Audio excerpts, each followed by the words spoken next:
Entre Lyonnais et Stéphanois est l'un des plus chauds de la Ligue 1. La commune de Rive-de-Gier a la particularité de se situer à égale distance de Saint-Étienne et de Lyon.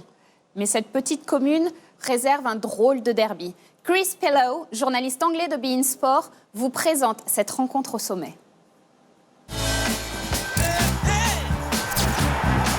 C'est la grande ville contre la petite ville, c'est la ville des Lumières contre la ville minière. C'est deux villes qui sont à 50 km l'une de l'autre. C'est probablement l'une des plus grandes oppositions en termes, je dirais, de rivalité citadine et pas uniquement sportive. C'est des maillots qui sont très lourds à porter de par leur histoire. Pendant des années, des décennies, Saint-Étienne a dominé le championnat, a dominé les Lyonnais. Puis après, il y a eu une très très belle période lyonnaise. Et là, c'est en train de s'équilibrer sur les derbys.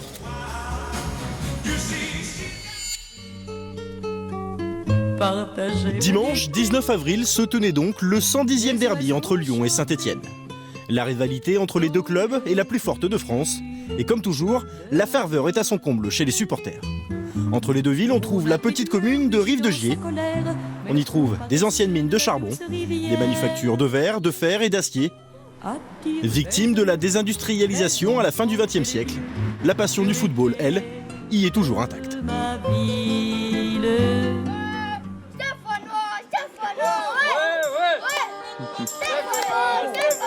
C'est un match très important, c'est une victoire impérative aujourd'hui pour le titre.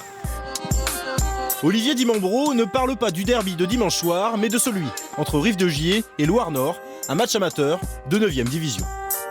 Le derby entre Lyon et la SSE n'est lui que dans 5 heures.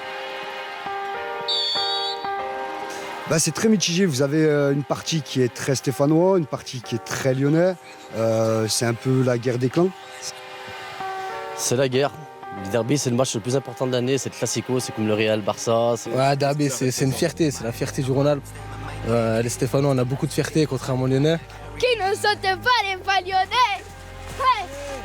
Je suis stéphanois de cœur et de sang, je suis de la région stéphanoise, mais je suis beaucoup inspiré par Nabil Fekir, qui est jeune comme nous, qui a mon âge. J'étais milieu, je suis passé latéral gauche, on va dire Tabano.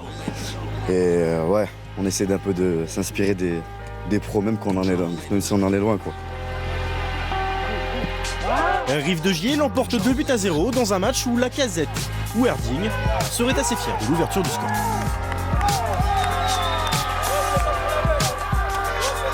On a la chance d'avoir deux grandes équipes.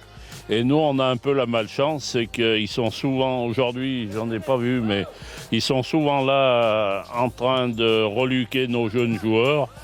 Alors s'ils voient l'émission, c'est de temps en temps, c'est de nous laisser tranquilles et pas venir reluquer nos joueurs. Qui va gagner ce soir?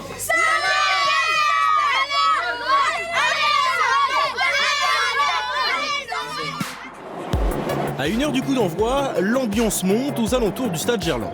En cas de victoire, l'OL garderait 2 points d'avance sur le PSG et gagnerait aussi et surtout le dernier derby de l'ère du stade Gerland. Car le stade des Lumières, le nouveau stade, est quasiment bientôt terminé.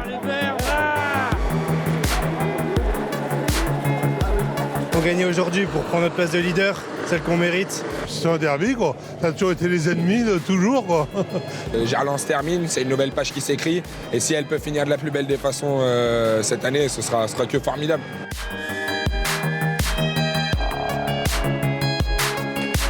Je sens que c'est une semaine particulière, que ce soit pour les supporters, pour le boulanger, pour tous les artisans, tous les commerçants.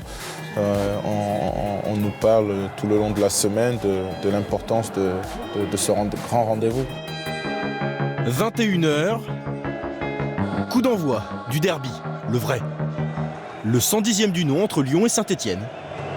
La fête peut commencer.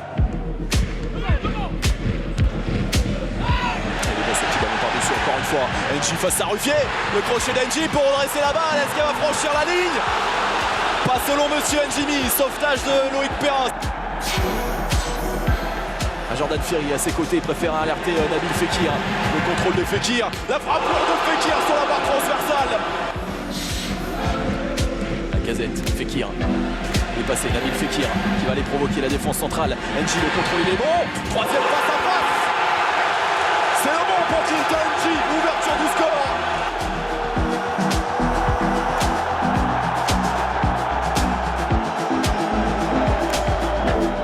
Disons que les 20 premières minutes, je les ai mal vécues parce que je me suis aperçu rapidement que cette organisation-là, avec ces joueurs-là, n'allait pas être efficace face à cette équipe lyonnaise.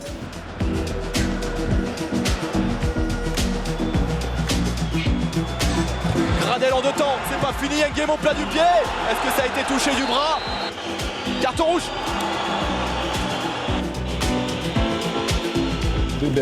Ces matchs sont des matchs à part. Vous les jouez avec la passion, la détermination, avec le cœur, et il faut être prêt pour le combat. On a continué à jouer, on a continué à leur poser des problèmes, à se créer des occasions, mais c'est vrai que si on avait été à 11, je pense qu'on aurait pu peut-être l'emporter. Face à face d'Amouma, le grand pont pour le 2-1. Juste avant la pause, Saint-Etienne reprend l'avantage.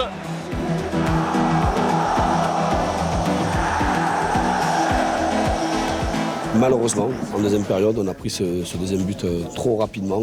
On a énormément souffert et je regrette qu'on n'ait pas pu mettre le pied sur le ballon et avoir la maîtrise du jeu en supériorité numérique pour être beaucoup plus dangereux.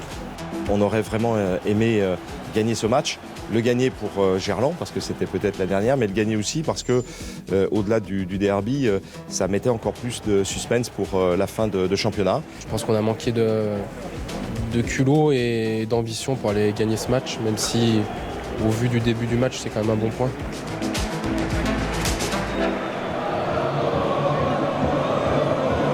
Je l'espère, au travers de ce match, les deux équipes vont se retrouver en Coupe d'Europe et représenter une région qui est probablement l'une des régions les plus performantes en matière de football de club.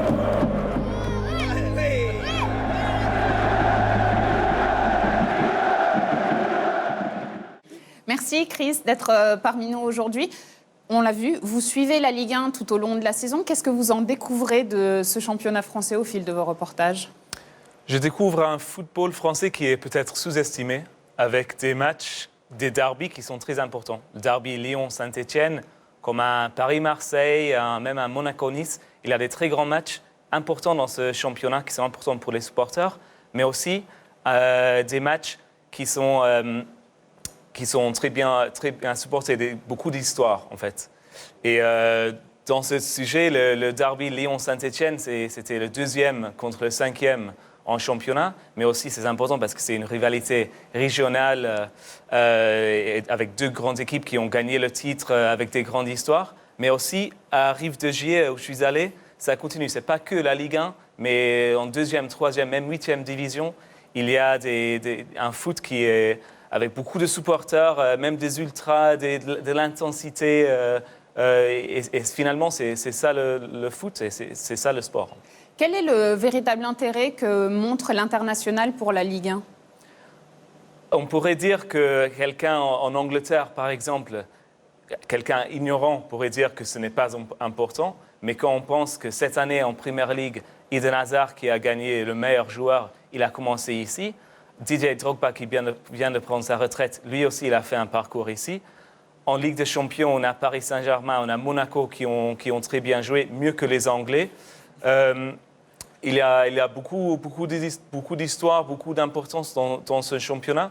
Et on a l'opportunité ici de suivre des joueurs comme Alexandre Lacazette, Max Alain Grezel, peut-être avant qu'ils vont aller en Angleterre ou dans notre pays. On a vraiment la chance et la fierté de suivre ces joueurs. Et en termes de journalistes, d'aller les rencontrer et avoir plus de temps avec eux que peut-être on ne pourrait pas avoir en Angleterre ou en Italie ou en Espagne. Vous êtes anglais, on l'entend à votre charmant accent. Qu'est-ce qu'il a de différent, ce championnat de France, par rapport peut-être au championnat d'Angleterre ou à d'autres championnats européens? Il y a beaucoup de différences. Et comme j'ai dit avant, un Anglais peut dire que dans le stade, c'est différent, le jeu est différent. Et bien sûr, il y a des différences. En Angleterre, un derby, un Liverpool contre Everton, il n'y a même pas 1 kilomètre entre les 2 stades. Ici, Lyon-Saint-Etienne, il y a 50 kilomètres. En Angleterre aussi, 2e, 3e division, les stades sont remplis, plein de gens avec des chants, avec beaucoup d'humeur. Et ici, peut-être il n'y a pas beaucoup de paroles dans les chants, mais ici, j'ai vu des choses que je n'ai pas vues d'ailleurs et que je n'ai pas vues en Angleterre. Les tifos, dont dans ce match, où j'ai vu un des plus beaux tifos que j'ai jamais vus, les supporters qui vont, l'intensité de ces supporters, mais aussi ces supporters qui vont aller à l'entraînement et qui vivent le foot tout au cours de la semaine. C'est quelque chose qui est incroyable. Merci Chris, on vous retrouve tout au long de la saison dans le Ligue 1 Show.